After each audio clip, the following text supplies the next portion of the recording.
Leo ni siku nyingine tena Yesu ametupatia, nikukaribishe tena saa ya kufunguliwa, na leo nina habari mpya ambayo inakwenda kukutoa mahali ulipo, na kichwa cha somo siku ya leo ambacho hii saa ya kufunguliwa kinasema usisumbuke. Kinasema usisumbuke, na tunaenda kuangalia kile kitabu cha Luka sura ya 8 na ule mstari wa 43. Tunaenda kusoma mpaka ule mstari wa 46. Biblia inasema, na mwanamke mmoja ambaye ametokwa na damu muda wa miaka 12, aliyekuwa akigharimikia mali zake zote kwa kuwapa waganga asipate kuponywa na mtu yeyote, alikwenda nyuma yake akagusa upindo wa vazi lake, na mara hiyo kutoka damu kwake kulikoma. Yesu akasema, ni nani aliyenigusa? Basi watu wote walipokana, Petro akamwambia, Bwana, mkubwa wa makutano haya wanakuzunguka na kukusonga. Yesu akasema, mtu alinigusa,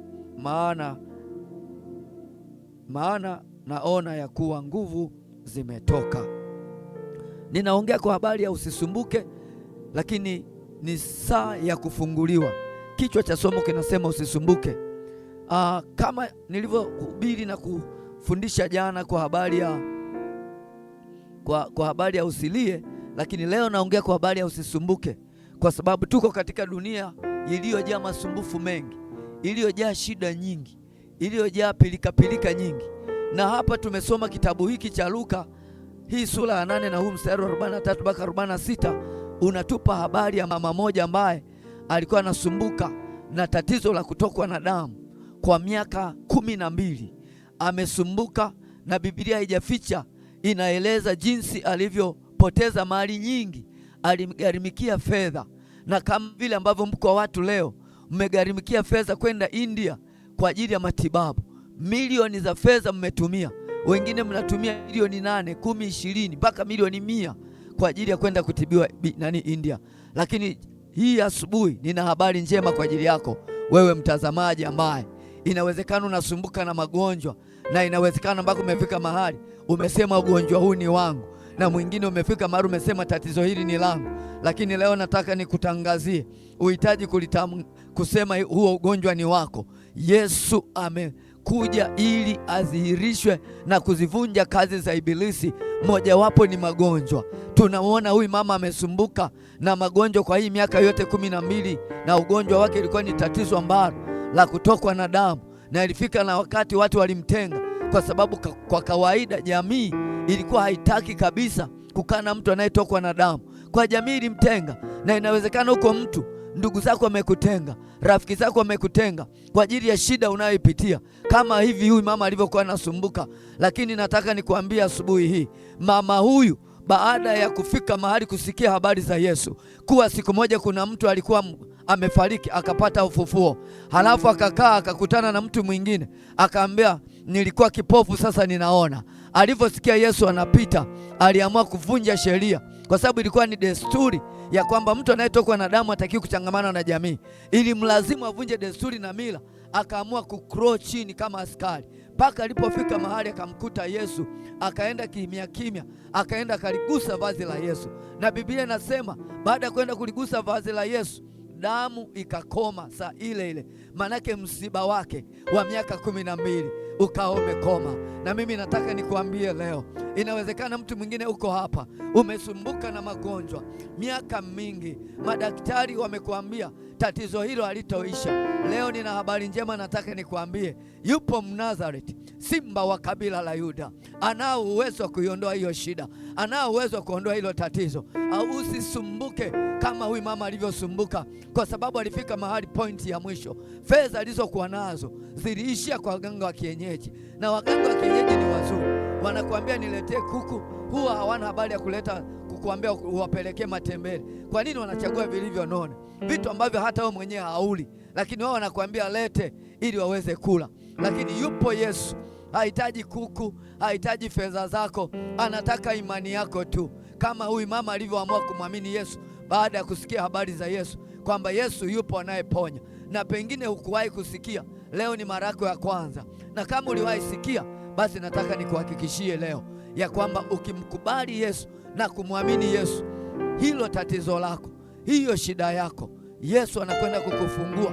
Yesu anakwenda kukuweka huru, kama alivyomweka huru huyu mama aliyeteseka kwa muda mrefu na amegharimikia fedha, mali kwa wingi kabisa, waganga wa kienyeji wakala. Na hata leo nataka nikuambie, wajinga ndio waliwao, lakini waelevu sasa hivi tunasema habari ya mjini ni kwa Yesu. Mtu yoyote sasa hivi kama ni mjanja, maisha yake atawekeza kwa Yesu. Kwa Yesu kiwekeza, hakuna uchawi, hakuna uganga, hakuna maonezi, hakuna mateso. Kwa nini? Kwa sababu yeye amedhihirishwa ili azivunje kazi zote za adui. Na mimi nakuhakikishia leo hii asubuhi, kama ukimkubali Yesu, ukamwamini Yesu, ukasema Yesu, niko hapa na shida yangu, ataitika, atakwenda kukufungua. Na dakika sio nyingi ninapokwenda kukuombea wewe unayenifuatilia kwenye mitandao ya kijamii, Yesu atakutana na shida yako. Yesu atakuponya. Kwa nini? Kwa sababu yeye yuko mahali pote, hata hapo ulipo yeye yupo. Yeye sio anayepatikana sehemu moja, no, yeye yuko kila mahali. Kwa hiyo ninapokwenda kukuombea, tarajia muujiza katika shida inayokusumbua, tarajia muujiza katika mateso unayoyapitia. Hii ni saa ya kufunguliwa, na huu muda ninapokwenda kuomba, nataka nikuhakikishie kwa 200% Yesu anakwenda kukuponya. Baba, katika jina la Yesu nakushukuru kwa ajili ya huyu msikilizaji na mtazamaji anayenifuatilia kwenye hii mitandao ya kijamii.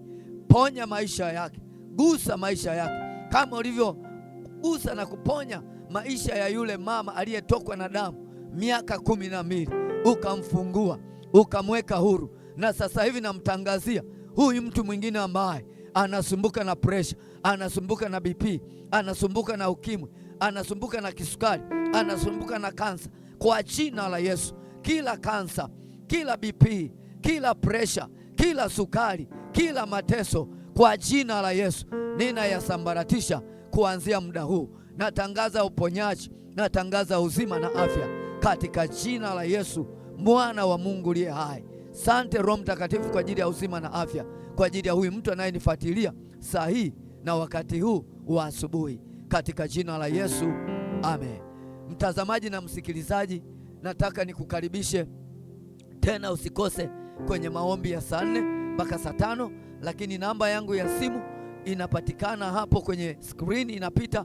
Ukitaka maombi na maombezi utaipata, piga hiyo namba, napatikana muda wote. Lakini bila kusahau kanisa letu liko maeneo ya Chamwino, eneo la Elia A, na kwa jina linaitwa TAG Jehova Ile, Mlimani kwa Bwana inapatikana. Nini kinapatikana? Afya inapatikana, uzima unapatikana, uponyaji unapatikana, mafanikio yanapatikana, uchumi unapatikana.